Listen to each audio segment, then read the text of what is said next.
The word incel has been largely misused, so let's clarify what that actually is. So you think that even if someone had every word of the Neil Strauss book, The Game, memorized, and they were like super busted, they could approach a Stacy and get totally... Ladard, like brutalized almost. Like women are brutal as fuck these days. I was talking about this on my stream the other day. Say you were to do like a bowling date with a girl and you weren't streaming it, like that's just the most ridiculous. What about like connecting with her because like you like her or something like that? You know, like maybe you want to start a family. But where's the ROI in that? What's that? Return on investment. What's the value there? I mean, in engaging with people in real life? Yeah, I mean, there's really not that many people that are worth interacting with, I would say. What do you mean? Like, most people are extremely jester. If you want to be completely disingenuous, that's fine with me. I guess there's just no point to continue. All right, thank you for your time. Thank you. Ladies and gentlemen, this is Braden Peters, known online as Clavicular, Clav for short.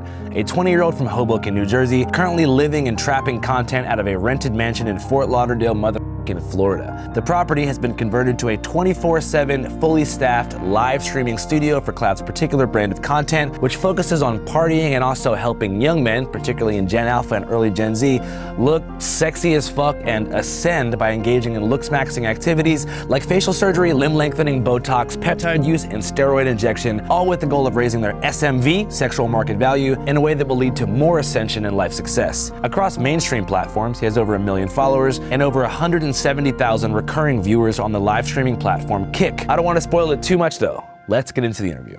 All right, thanks so much for making the time, man. I appreciate it.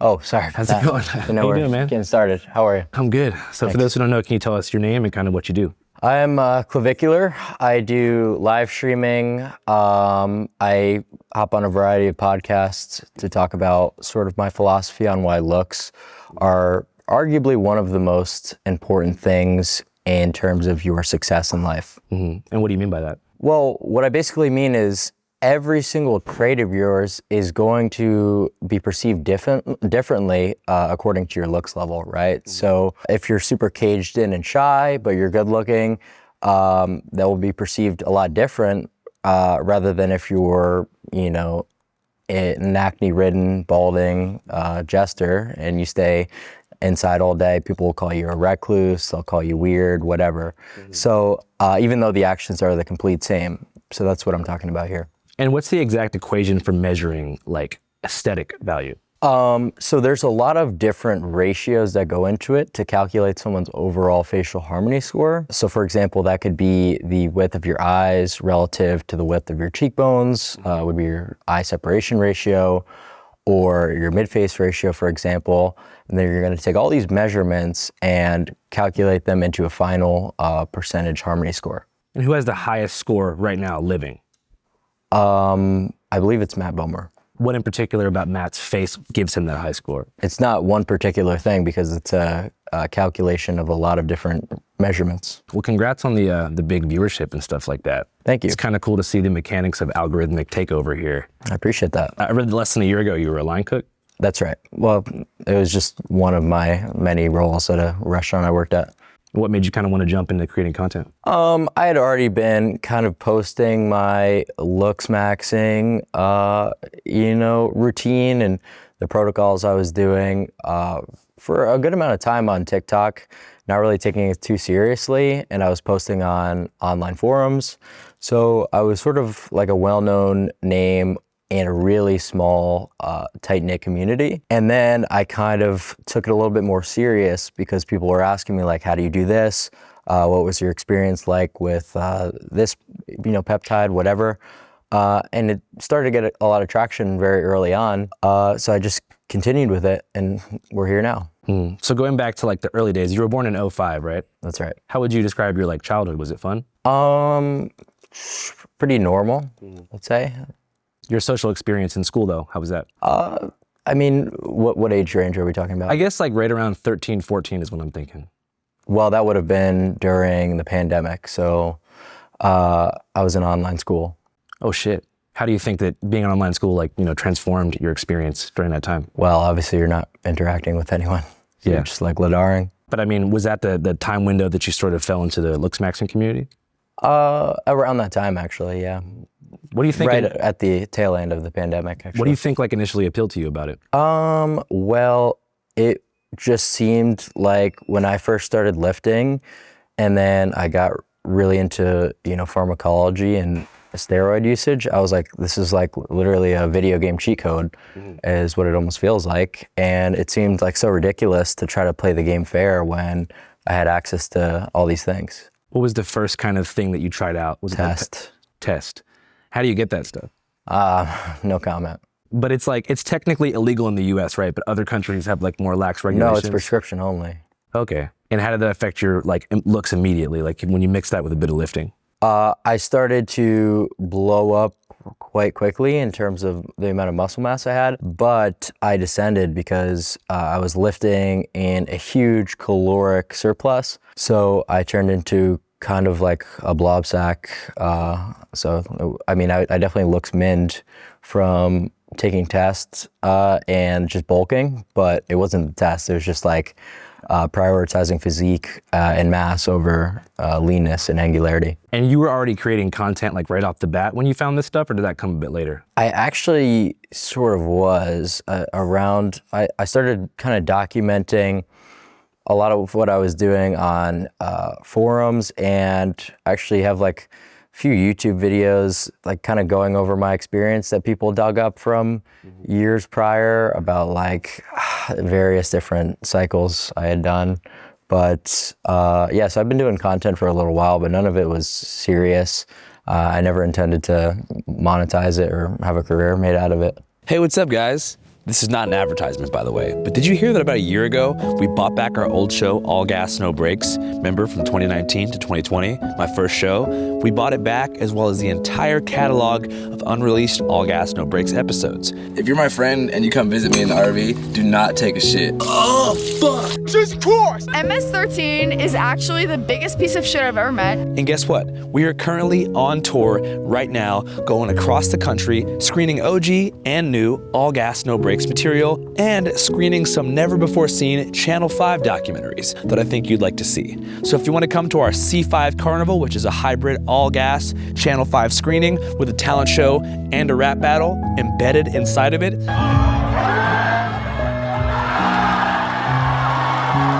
you should definitely buy a ticket right now at www.channel5.news. It's called the C5 Carnival. We're going to so many different cities. Channel 5 Carnival, cuh. If you live in Portland, Austin, Denver, Vancouver, BC, Atlanta, El Paso, Phoenix, San Diego, and then wrap up in the big AB motherfucking Q, biatch. Hope to see you guys on the road. Again, tickets are on sale right now at www.channel5.news. What do you think was the particular moment that made people really catch on to what you were doing?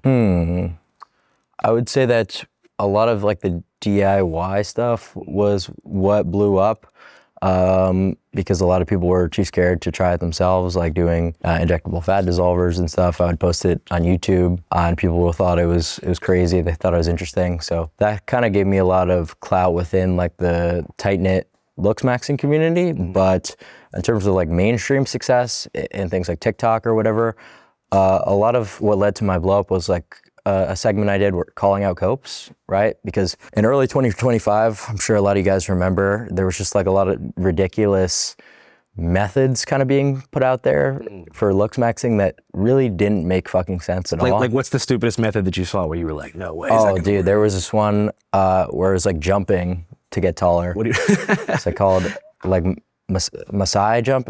Fuck, I don't even remember, but it was really retarded. So I kind of just said to the one guy who's kind of pushing it, like, dude, like this is clearly cope. This is ridiculous, and you know it. And that kind of gave me a lot of clout, like exposing jesters, I'd say. So a jester is not just someone who's funny. It's somebody who what? Well, it could be used in like a lot of contexts, but I mean, like it is kind of gesturing a little bit because the methods are like so ridiculous. You're like fucking, bouncing around, like trying to get taller. Like, is it consecutive jumping, like bunny hops for hours? I honestly couldn't tell you the exact protocol for what people were doing back then, but I just know it had something to do with trying to apply Wolff's Law to like vertical height, and like that doesn't make any sense at all. The first thing that caught my eye was the bone smashing. Okay. Because A I was lot of like people are worried about interested you. about. Because I saw some people responding saying like, oh, in time, one day you're going to have like jaw issues. Do you think that's bullshit? Yeah, because I don't even bone smash my jaw. Oh, okay, my bad. How does it work?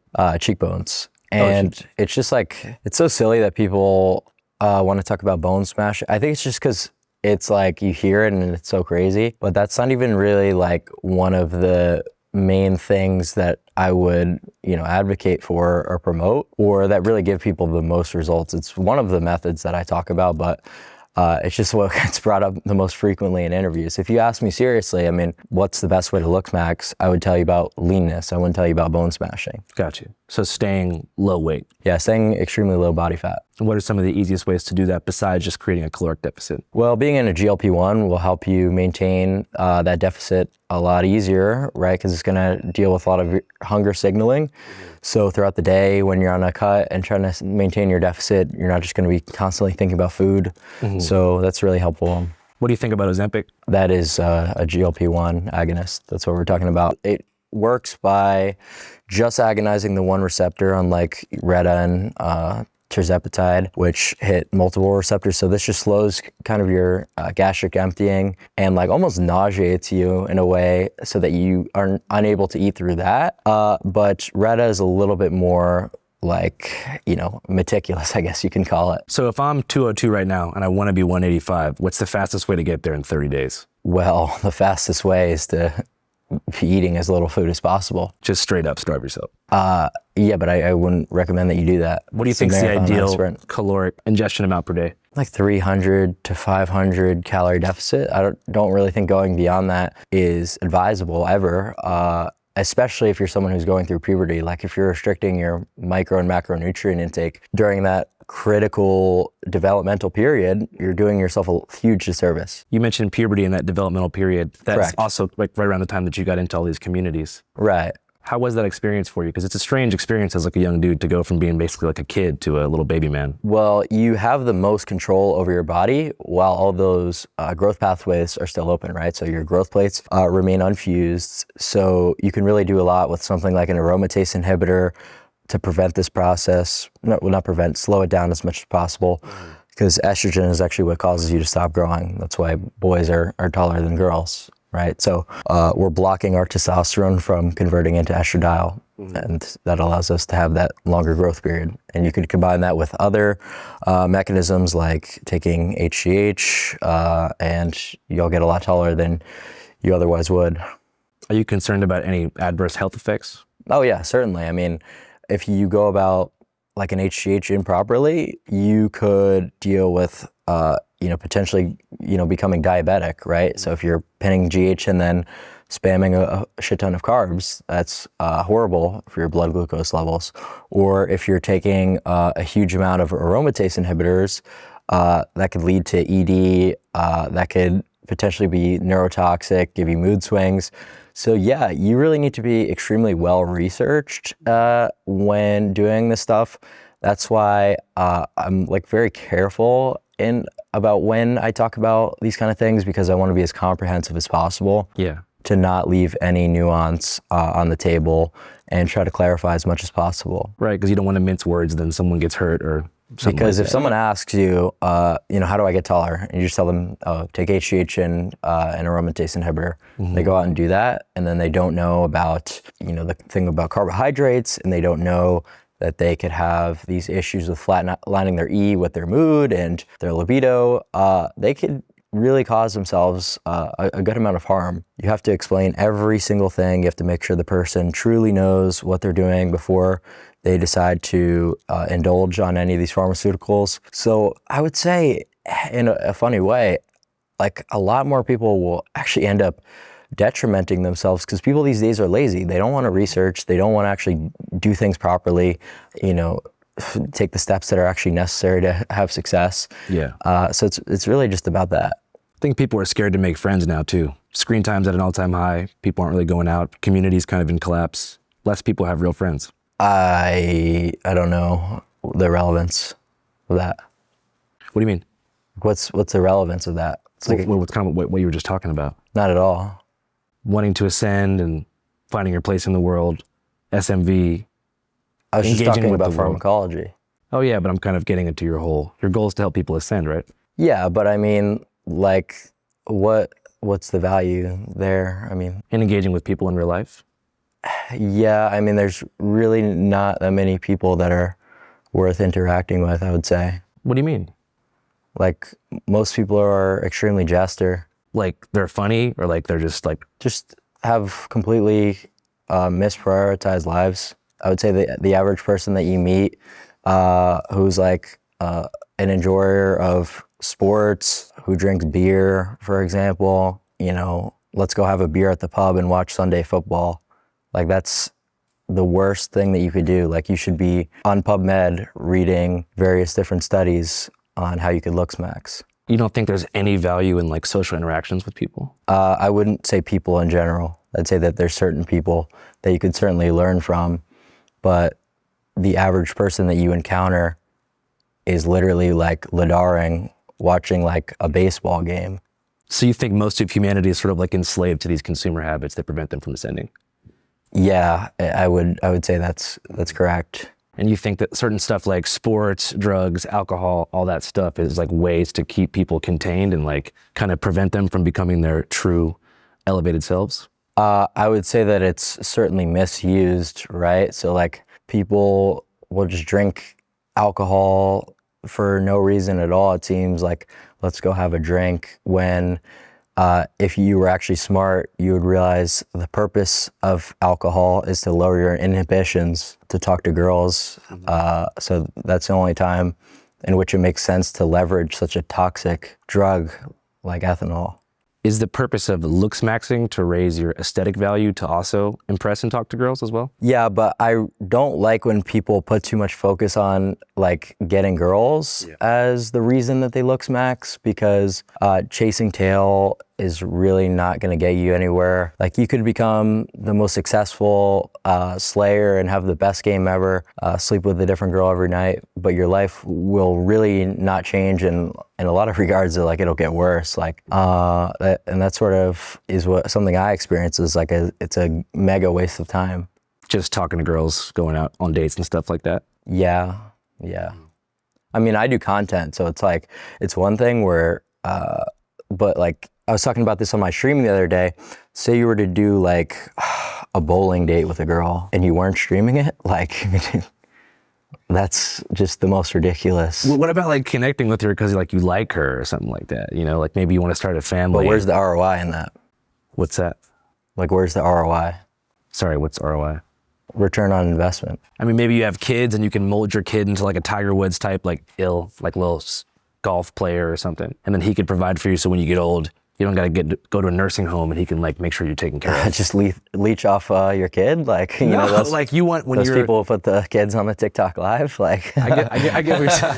you know what I mean? Like, that's just comical. So the main goal of looks maxing is not to get girls, it's to feel good about yourself. No, it's just to be successful in general. It's not about feeling good. It's about real results. And this is a completely objective thing. This isn't my opinion, and it never has just been a subjective thing. It's very, very well researched that in interviews, there's a huge bias towards good-looking people.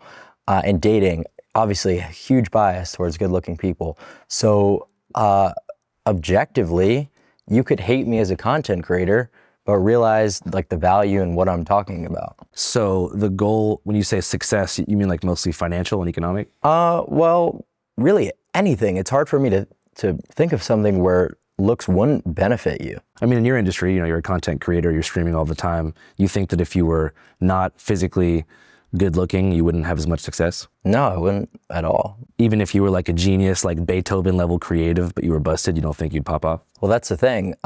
So now you have to be so well off in another category to compensate for your lack of looks, that you have to be a Beethoven level player in order to compete with a guy who's, you know, just like, you know, mogging and going to the club, you know? So that's why it really gives people a huge advantage in life to have looks on their side. Yeah, I think it's definitely true. But you don't think there's any value in like having a girlfriend that you like, or an in-person community to like meet your essential needs and find belonging? Well, I'm just a little bit like weird. Like, I don't know. It's hard for me to enjoy some of the same activities that normal people do, but it doesn't really matter because that's just like my personal anecdote. They're not mutually exclusive. Right. So- Growing up, what did you enjoy doing the most, like before all this stuff? I mean, I would just mostly like Ladar on my PC. Like I was reading. What kind of stuff were you reading?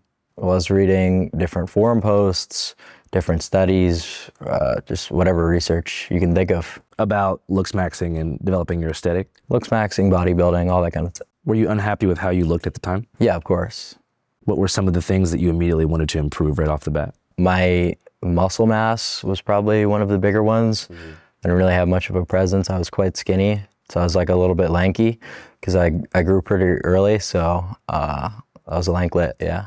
Do you think that affected your social life? Yeah, I'd say so. In what way? Well, obviously people are going to be more drawn to you if you're good looking, and I would say that, you know, growing up, especially during puberty, early into high school, I really wasn't. So it is what it is. So you feel like you had a harder time making friends? Yeah, but I would attribute most of it to sort of my brain chemistry and like a lot of the maybe differences and activities I enjoy more so than looks. You know, so I'd definitely attribute it to that. Did you experience any kind of like social anxiety during that time? Yeah, I still do. Yeah, I get pretty anxious. Just meeting new people? It really just depends on the scenario. I would say that meeting new people who have like a higher status is usually something that I get a little bit anxious about because you don't want to like, you know, blow it or whatever. Make a bad impression. Yeah, but like if I'm just going to a club, for example, like my impression doesn't really matter that much because a lot of the time it's just like random people in college. Did you find that engaging with people online as opposed to in real life helped kind of ease some of that social anxiety because you didn't have to deal with so much like in-person immediacy? Yeah, like Discord maxing was probably one of the better things to do because you could actually find like people who have the same interests as you, and you're never going to encounter people with the same niche interests like looks maxing like you will on internet forums. Did you ever actually meet up with any people from the forums in real life? Yeah, actually 2 people in this house I met through looksmax.org. And that word is like an old 4chan word, right? Like maxing and like sell, like as an abbreviate. It's on 4chan, but it didn't originate from them. Do you know where the actual word first came from? Like PSL websites. The umbrella term PSL refers to the 3 most popular message boards in the incel sphere: PUA or pickupartisthate.com, hate.com, and lookism.net. On these 3 sites, a shared ranking scale was developed called the PSL scale, which ranks men from TerraChad and GigaChad all the way down to subhuman. It's just 3 forums, like the names of 3 old forums. One of them is Pickup Artist Hate, right? You don't like pickup artists? It's not really that I don't like pickup artists. It's just I don't like the fact that they don't give you the key piece of nuance that if you learn all this game and do cold approaching, but you're not good looking, it's not going to work. So there are certain like psychological tactics that you can utilize to be better at approaching women, conversational tactics, whatever the case may be, but they're going to have different success rates based on different looks levels. So you think that even if someone had every word of the Neil Strauss book, The Game, memorized, and they were like super busted, they could approach a Stacy and get totally... Ladard, like brutalized almost. Like women are brutal as fuck these days with rejecting people, I think is one thing that I don't really like. Sometimes a dude will, in a bar, literally just like go up and call a girl pretty, like no creepiness to it, no like overly like touchy or whatever. And like she'll start like screaming like just to embarrass the dude and like brutalize him. What do you think causes that impulse? Well, I mean, I think it's just that they feel disrespected that someone that lower in percentiles Got you. feels that they could somehow enter like a relationship with them. It's sensible to a degree. You know, how could you actually think that this approach would work out? But I don't really think that there's a reason for them to like just go out of the way to like be brutal. On an underlying level, what do you think's causing that just like hostility? Do you think it's like the way culture has shifted? It's not really like hostile a lot of the times. I think they just kind of also think it's like funny because they'll post it on like social media after. of like dudes hitting on them to like embarrass them, basically. Yeah. What did you think about the whole Nautica Malone situation? What is that? That was the Goonicide. You know, the guy at the Bikini Beans in Tempe, Arizona, who went through and he had like supposedly no pants on, and they posted a video of him and he took his own life the next day. You familiar with that story? I'm not. No, you're gonna have to fill me in. We just made a documentary about a vigil they did for him. Here's a preview of that upcoming documentary. Good. Have you been here before? Yeah. Sir, you need to leave. Unacceptable. Unacceptable. Police say a man took his own life after getting caught committing a sex crime in the drive-thru of a coffee shop. Say his name! Nautica! Say his name! Nautica's death is bigger than 9/11. This was a recurring incident that all the girls were aware of. You killed that man. Nautica was a gooner. He's left behind by his wife and 2 kids. Do you think they consider him a goon lord? I think they view him as a loving father that did a radical thing. I want to be just like my father. He was a gooner himself. You know he did it in that parking spot. No shit. That's messed up. I analyzed that video over 1,000 times. That man had pants on. Have you ever exposed yourself in a drive-thru? No, but I probably will in my future. You killed that man! You killed that man! Acting like it's a joke is damaging for everyone involved. The spirit of the Gooner is really all around us. I can't go! I can't go!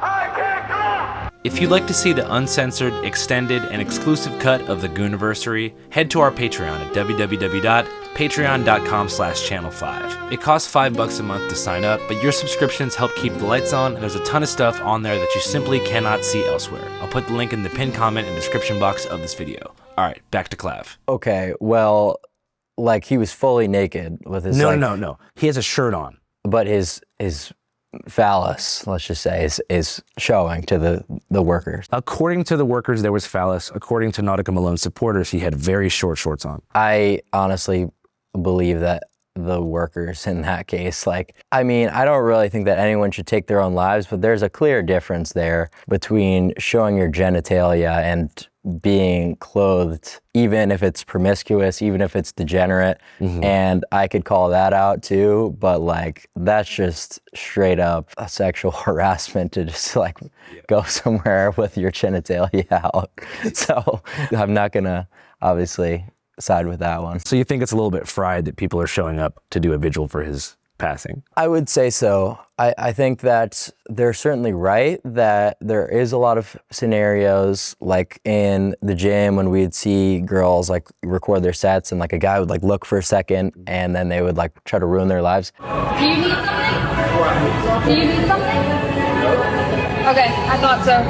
Yeah, that is horrible, right? So that shouldn't occur, but someone pulling up to a restaurant naked, it's that just kind of ruins all the optics of everything if you're gonna make this part of the argument, you know what I'm saying? So back to rejection in general, there's something they call the Gen Z sex recession. It's alcohol recession too. Sounds like you might think it's kind of a good thing, but right now there's less people ever, in the past 50 years, that are going out. Why would I think that's a good thing? Because you mentioned that alcohol is like a slop of the masses and that dating is a waste of time. Well, no, I just said the exposure should be limited, right? So if you're someone who just has a drink before going to bed or has a drink when they go out to lunch with their buddies, it's okay, you are just causing, oxidative stress to your body for literally no reason. Because the way that I think about it is, being super results driven, right? So actually being able to talk to girls, potentially get a girl to go home with you, that's an example of, okay, maybe the oxidative stress could be justified because you got the success of slaying a girl, for example. That's kind of a meaningless pursuit, and that's a whole nother huge philosophical argument, but just for the purpose of this interview, that would be one example where it kind of makes a little bit more sense. Yeah. But I don't really think that people should be drinking and doing drugs recreationally for the most part, and I know that would appear super hypocritical because I do it a good amount. It's just something that I utilize for my work, for my content, because I can't really function around people too well or be super entertaining in my sober state. What drugs do you find help you the most? Pregabalin, stimulants, I'd say. Yeah, so just drugs that keep you up, basically. Make it easier to talk to people and do your job. Pregabalin's a little different. It blocks certain neurotransmitters that are excitatory, right? So your glutamate, and that causes social anxiety.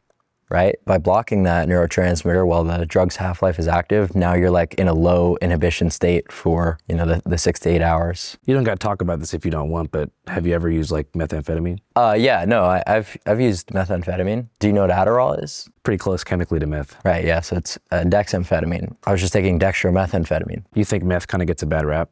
No, I don't. Okay. I don't at all, because it's different isomers that are cooked up by like literal biker gang retards, not actual pharmacies that are like, you know, giving you like a Desoxyn script. So it's totally different. Like people just smoking like street meth is like, that's horrible. And I don't really think that anyone should use stimulants ever. But there's a difference between like the meth that people think about from like Breaking Bad and actual like prescription Desoxyn. So if you did have the Heisenberg 99.8% pure, you think that it would come with less adverse effects than what you say is retard biker meth? Yeah, I mean, but it's just about dosing at the end of the day, because there's a lot of dopamine toxicity that you could get because of how easy it is to abuse the drug. It's super addictive, and there's no doctor controlling the amount that's prescribed to you because you're buying it from drug dealers, obviously. Yeah. So people aren't able to control their dose protocol. They're doing hundreds of milligrams sometimes and causing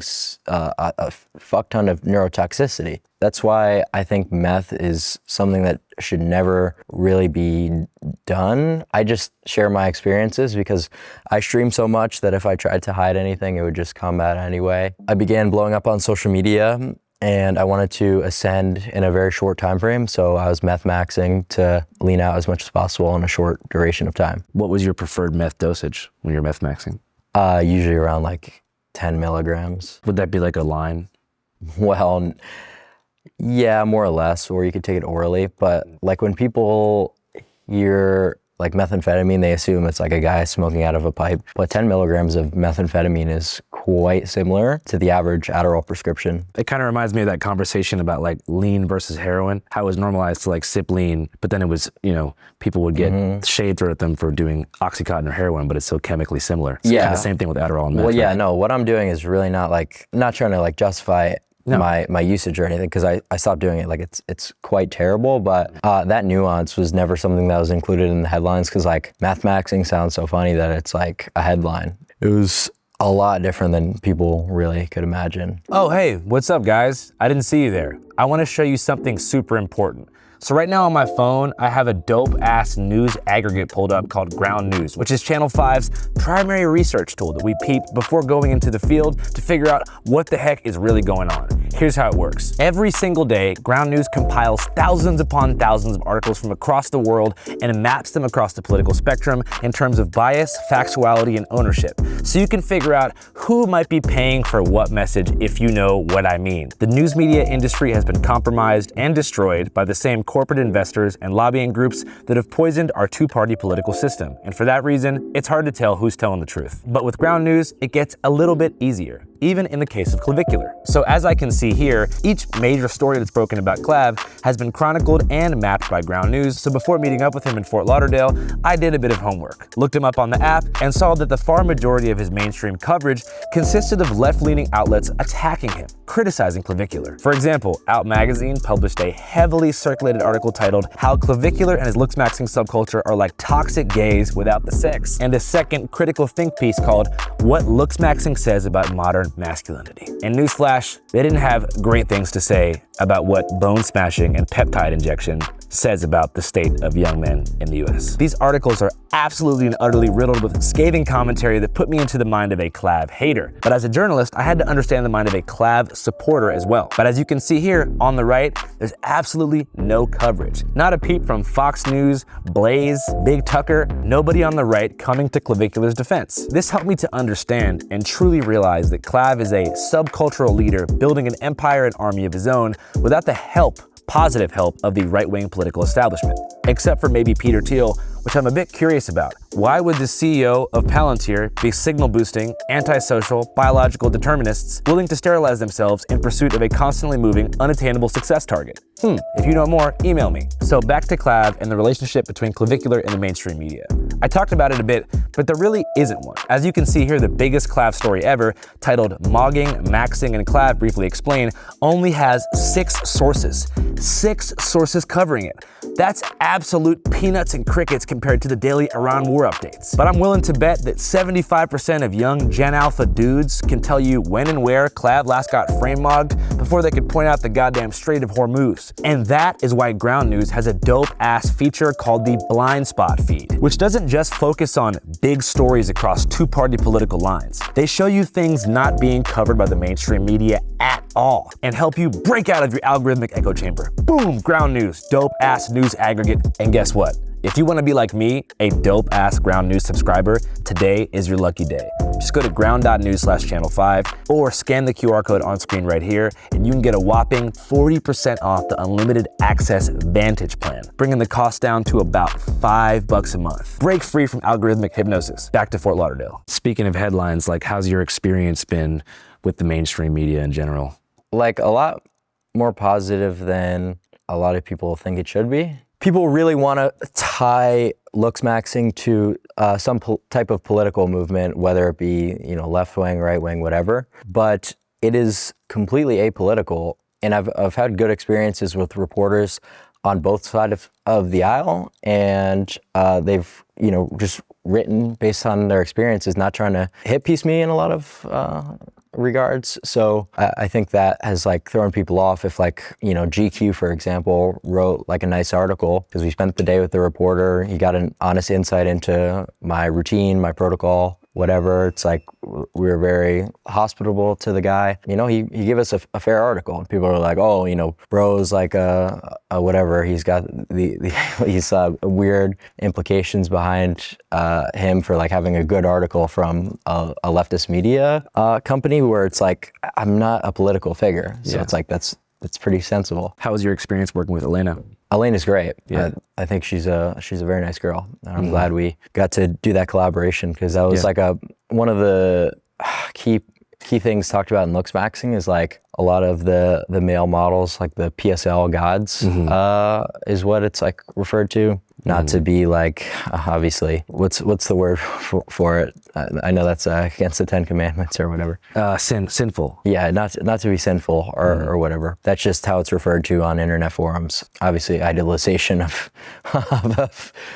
people is not good. But yeah, that's kind of a meme in the community. So actually walking on the runway was kind of Mog, and it's okay, now you started on the forums, now you're one of the people that the forum was talking about. So it was a cool full circle moment for you? Yeah, a little bit, I guess you could say that. Was that the moment you think you're most proud of? There's been a lot. It's kind of just a steady up and up so far, that there's a lot of, but that was certainly one specific event that was that's a big one. What's one event that comes to mind as well that you were holy shit, I can't believe that was me in that video and all this is happening? I just think it's consistency more so than just becoming trendy or viral based on one thing. Just the fact that I'm consistently streaming every single day, getting more and more clips out there, doing more and more media appearance, just generally captivating more people with my message, because it resonates super well with a society of men who are really not that well off in a lot of regards. In what sense? What do you think are the main things that men are suffering from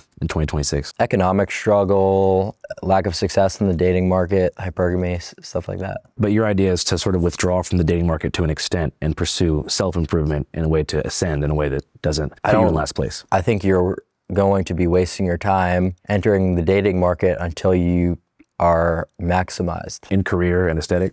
In every metric, yeah, really. I know you hate talking about politics, and the last thing I want to do is trap you in a politics rabbit hole, but you mentioned that looks maxing isn't political. There is an association in the press with looks maxing and the sort of right-wing manosphere. Do you agree with that? It's more so just the fact that I've collaborated with people who say edgy things, but that's my brand. It's I really don't care. I'm really not trying to be PR or whatever. It would just be too much work, really. So yeah. That's why I guess they've tried to do that. But in terms of my actual political ideology and whether or not looks maxing has any political implications, it doesn't. So, and looks maxing is bigger than myself, right? So even if I were to hypothetically be right or left wing, it wouldn't change the fact that looks maxing is apolitical. What does the S and PSL stand for? Slut hate. looksmax.com. That's a pretty intense word, right? Yeah, I would say so. You don't think that veers towards sort of like a anti-woman vibe? Well, that's not really a looksmaxing forum. But it's in the greater orbit. Yeah. Mm-hmm. Yeah, so I mean, there's also the owner of looksmax.org also hosts the incel forum. It's you know what I mean? And there's plenty of hateful rhetoric on there, but that doesn't change the fact that looksmaxing as an action is apolitical. Mm-hmm. You know, even if there's people on forums who have had a lack of success with women who suddenly turn hateful, it's that has nothing to do with looksmaxing, really, because the entire idea of looksmaxing is to disassociate with inceldom, is to escape that. But there is a pipeline an incel can ascend through looksmaxing and get out of a situation. I think that the word incel has been largely misused, so let's clarify what that actually is. Incels is commonly referred to by the media as just people who hate women on internet forums, when in actuality it's someone who's involuntarily celibate and can't get women. And it is true, a lot of those people become extremely resentful and become extremely hateful. And that's an unfortunate thing, because that's really not productive in any regard, is it? You know, I don't support that. Obviously, I would say it's ridiculous to sit there all day writing up hate posts on a forum. I'm saying the way to actually fix your life is to looksmax and not, be hateful against, women because you can't have any success with them. You see yourself as potentially helping people like that. Yeah, that's the best way to escape that sort of thing is actually by looksmaxing. Have you heard any success stories from your supporters who started off incels and are now killing shit after your protocol? Yeah, of course. I mean, that's the main way that people can escape that mentality. And does that make you feel gratified that you were able to help younger dudes? Yeah, of course. I mean, the more people who could have success from looksmaxing, it kind of just proves me right. So I don't want to think about it necessarily from an egotistical perspective. It feels good because I'm still not that far out of it, right? So I was that guy not too long ago. So I still can put myself in their shoes and empathize with having a bad job, working in a restaurant, being unattractive, not being able to get girls. It's not like I'm, 40 years old with a long and successful media career. I just started doing this. And yeah, maybe I'm successful now and my life is a little bit different than it was, but it's not, completely out of my hindsight. As far as the mechanics of the stuff you do here, how much do you stream? How many hours per day this month are you streaming? Well, we're streaming 24/7 for the whole marathon. Holy shit. Is that exhausting for you? Yeah, it's been quite brutal so far. In what sense? Just lack of sleep, because sometimes we'll have a segment that comes about late in the night and then you're up till 6, 7 in the morning. Then the next day is cooked, and then you try to reset your sleep schedule, you can't fall asleep. So that sort of thing has been quite exhausting. What have been some of your favorite moments from the stream so far this month? Favorite moments from the stream, we did a couple collabs.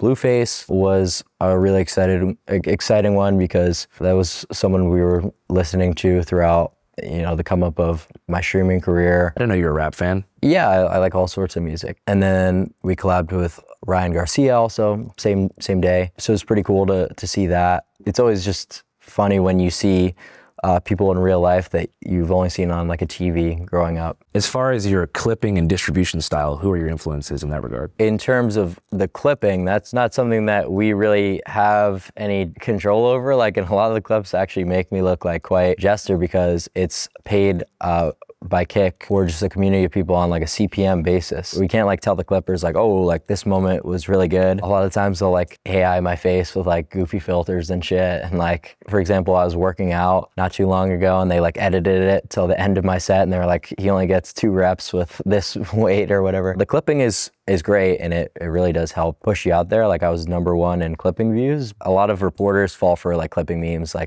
reporter called me yesterday asking about the Chad ranking thing or whatever. I don't know if you've seen that on Twitter. No, what is that? Yeah, exactly. It's just it's just some stupid Twitter meme, but they think it's actually part of the movement sometimes. Did you expect that the frame mogging ASU frat leader clip would go as viral as it did?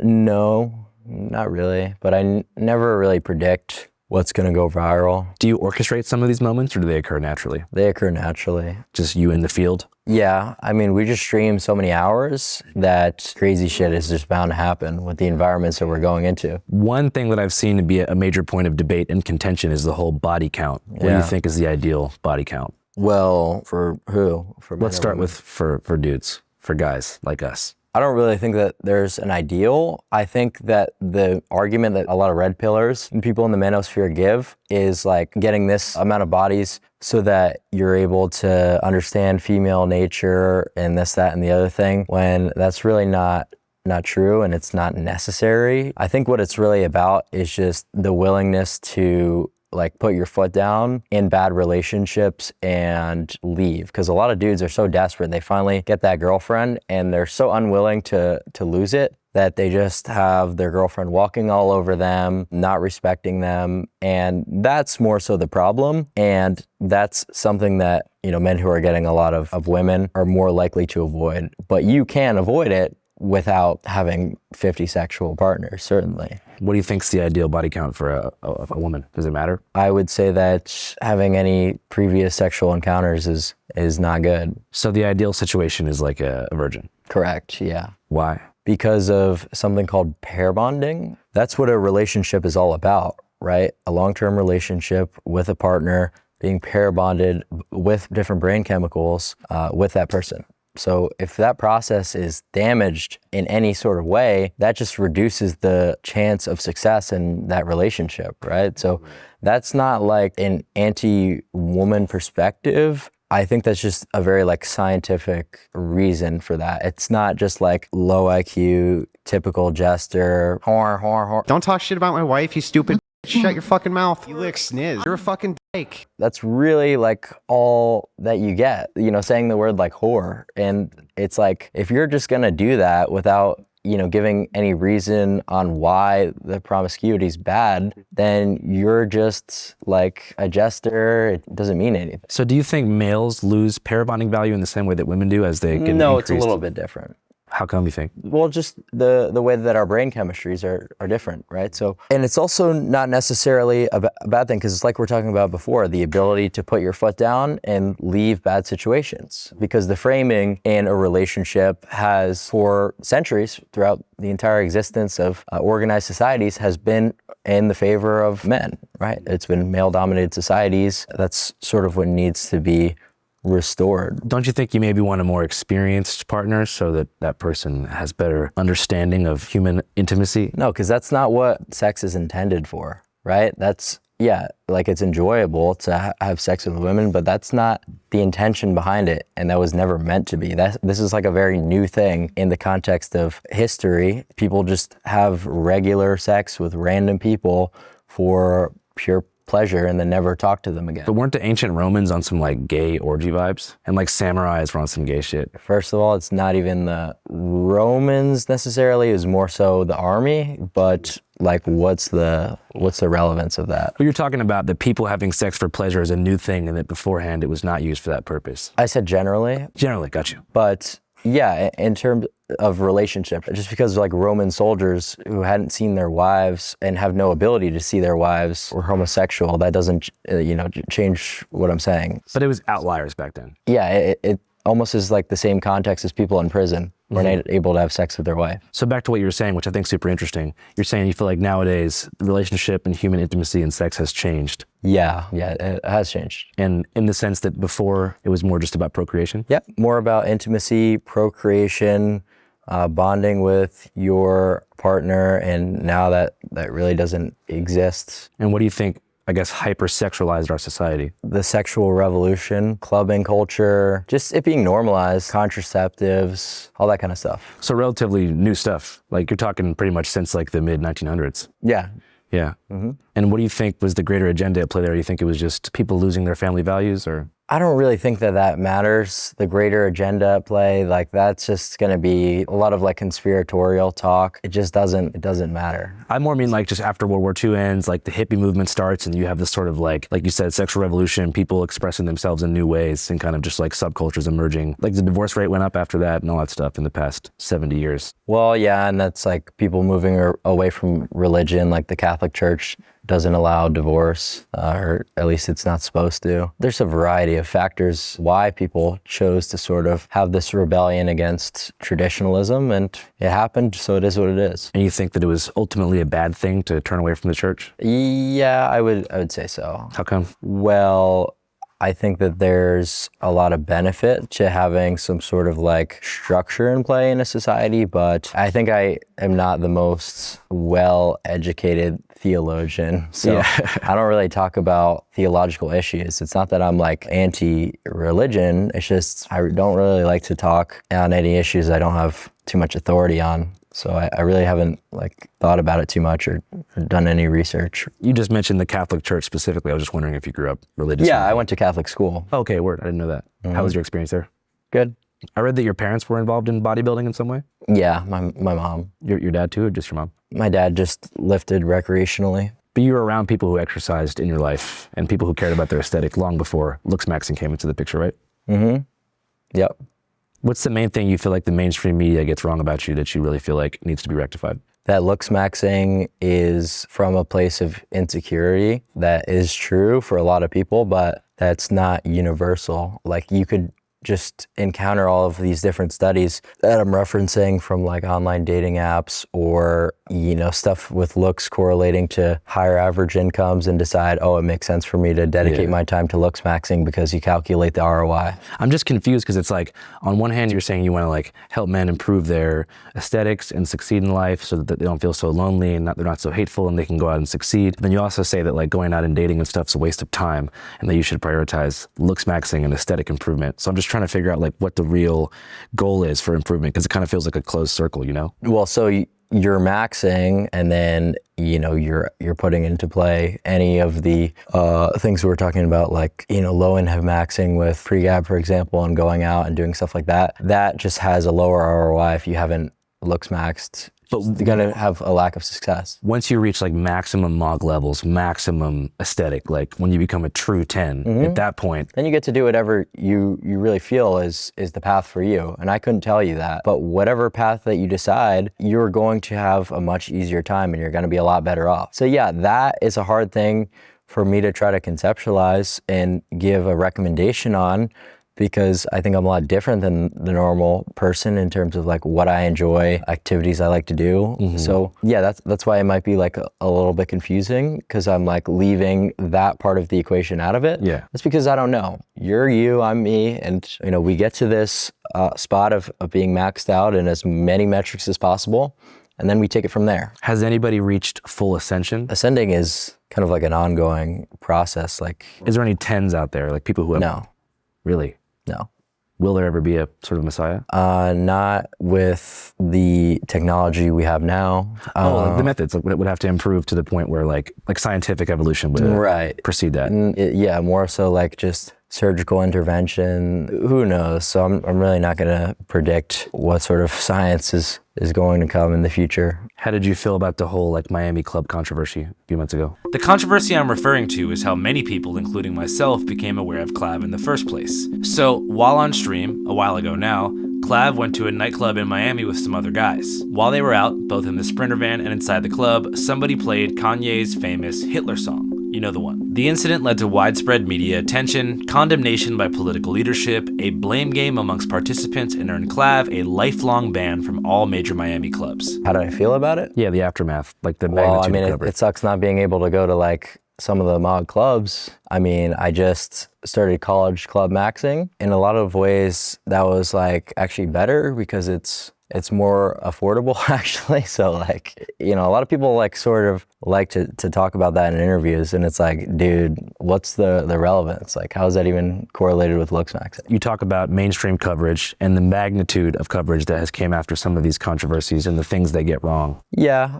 So I'd say that would be something that they get wrong, that, you know, I'm political. So when you were with those guys, you didn't know that was going to happen? No. I mean, no one really intended on that. Like, I didn't play it. It's just like kind of interesting how like that keeps getting like brought back. It really like kind of died off. Yeah, I mean, we don't even need to talk about it. I was just wondering if you had any closing commentary on it or anything reflective you had to say about it. I had nothing to do with it. In general, what's your 10-year plan? Do you think that far ahead? No. was actually talking to one of my buddies the other day, like the goalpost is always moving. So it would be ridiculous to set a goal for yourself. You have a dream collaboration? I mean, there's a lot of people who I'd like to collaborate with, some bigger media personalities. I mean, having as many like press appearances as possible is always a good thing because it allows you to talk to new audiences, right? You're targeting a little bit older of a demographic within Gen Z. Our demographic is basically the latest Gen Z. So like the average Channel 5 viewer is a 27-year-old American man. Whereas I'm like more 18 to 24. That's good. I think it's super interesting too, like the volume of content they seem to appreciate. They like content filmed over a long period of time, like 8 hours of content straight, and they want it live. Whereas our audience prefers a more polished, maybe 15-minute piece that's like a bunch of footage edited perfectly and have with like a narrative arc and a through line. Yeah, I think there's all sorts of media that people enjoy, but I think the main part of streaming that people enjoy is just like not knowing what's gonna happen next. It sort of seems like in a lot of my streams, like things can take a turn for the worst, the best.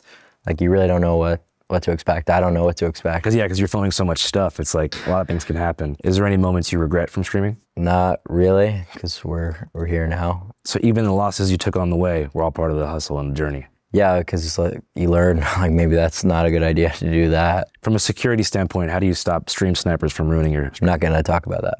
Okay. Just because you don't want people to know what your protocol is? Correct. Word. Trying to think what else I should ask about. It's tough because I don't want to put you in any boxes, but I'm sure there's people that probably want to know about various controversies. If you don't want to talk about any, that's cool. I mean, more so like to talk about like looks maxing in my interviews. And it's like kind of annoying because no interviewer has actually like come up with a question ever that's been more than what would be the number one piece of advice you would recommend people to looks max. I've genuinely never had a single person ask me specifics about how do these two things interact, or how does looks maxing differ from this age to this age? Is it still possible to looks max? Like there's no effort really behind the questions that you guys prepare seemingly. It just seems to be a lot of like gotcha mode, like clip farm shit. And Well, I'm not like, doing that. Yeah, you are a little bit to a degree. I don't think so. I think when you see the full presentation, it's not really going to be edited or clipped into my Well, face. just because it's not the worst interview I've had. I mean, like you had like a couple of ones that you were trying to sneak in with like, oh, what is slut hate? It's like, yeah, I mean, it's the second letter in the... But I mean, like you know what you're intentionally trying to do. Yeah, I'm trying to figure out because it's a pretty strongly worded forum and subculture. Yeah, and that would be fine if that question was in there because it's decently relevant to the culture, but there was not even a single genuine attempt at like a specific looks max question. Well, I'm not in the looks maxing community. I'm trying to learn about it. Not everyone talking to you is going to be a niche person who knows about all the methods. Yeah, I know you're not in the looks maxing community, but you didn't even ask a looks maxing question, like at all. You don't need to be in the looks maxing community to ask a looks maxing question. I think we've been talking about looks maxing this whole time. We've been talking about like the philosophy behind it, and it's... You want me to ask you a scientific question about looks maxing? I just think it's kind of funny how like that's really never been done with the amount of like media appearances. Maybe people don't know you want to be asked that. Well, now they will. Well, that's quite literally what your companies, your What do you mean your companies? You think I work for like Time Warner or something? Your press companies. You work for Channel 5. It's a YouTube channel called Channel 5. I don't work for I'm not sure. I'm the CEO of my own company. I don't have any agenda to play here. Holy semantics, dude. Like, it's a pretty big difference between working for an affiliate news station like Channel 5, the TV company. Well, the fact of the matter is, like, you guys specifically reach out. We want to interview him about looks maxing. And then you'll start asking, like, political questions. And I'm just like, okay, like, I don't mind it. You know what I mean? I'm not really like afraid to answer anything, you know, gone through every single question of yours besides the one about my security, which is a little bit weird, but yeah, not a single attempt at anything in regards to looks max. Okay, what's the question I should ask? Well, that's up to you. It's Well, like, you're what am I going to tell you how to do your job? You're telling me you want me to ask you about specific scientific questions about different looks maxing methods. Well, I mean, and you're not happy with the question about the peptides or the bone smashing or anything like that. I mean, like, can you not identify like anything that you have a curiosity about? Like maybe, you know, you wake up with dark circles in your eyes one morning and like, you know, even something like that. I mean, just like, even if you don't give a shit, I mean, like it would be like, at least, you know, you put a little bit of effort into. I think I've done a pretty good interview. From what like context, because if it's from the context of what you guys reached out was your intention, then I would say that you've done a pretty shitty job. All right. Well, I think people probably want to learn about you, and that was what I was trying to give you the opportunity to do. Well, no, I know. I think that's totally fair, and I applaud you for that. But not one, question about looks maxing. There's been so many questions about looks maxing. I probably asked you about looks maxing like 40 times. I just don't know the specific science. I'm not in the community. Okay. Well, I mean, like, if you were to ask about like something in regards to hair loss, like there's really nothing. Yeah, sure. Hair loss. You see what I mean? Telling me what you're trying to get me telling you what to ask. So when you wake up every single morning and you take a look in the mirror, you're 100% satisfied with every single thing. Is that what you're telling me? Yeah, more or less. Okay, dude. All right. Well, I guess that's just, if you want to be completely disingenuous, that's fine with me. I guess there's just no point to continue. All right. Thank you for your time. Thank you. All right. Yep. All right. Thanks, guys. No worries. Yeah, no, everything's fine. We're all good. Yeah.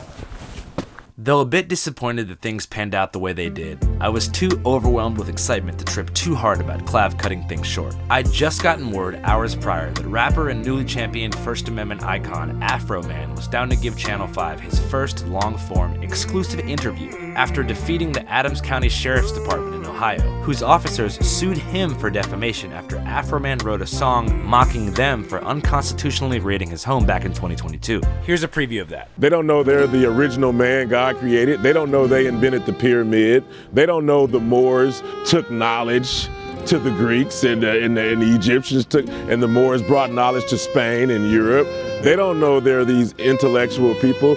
All they know is what this guy that don't like them told them. That's my reason why I don't like the N-word. I don't think black people should call themselves that. If you'd like to see that interview with Afroman in its raw form, which is over 3 hours in runtime, it's out now on our Patreon at patreon.com/channel5, along with the Gooniversary documentary. All right, back to Fort Lauderdale and Clav. Although Clavicular and I didn't exactly see eye to eye during our sit-down, especially toward the end, he actually invited our crew back out the next night because he, like most people, wanted to party with our co-host, Saddam.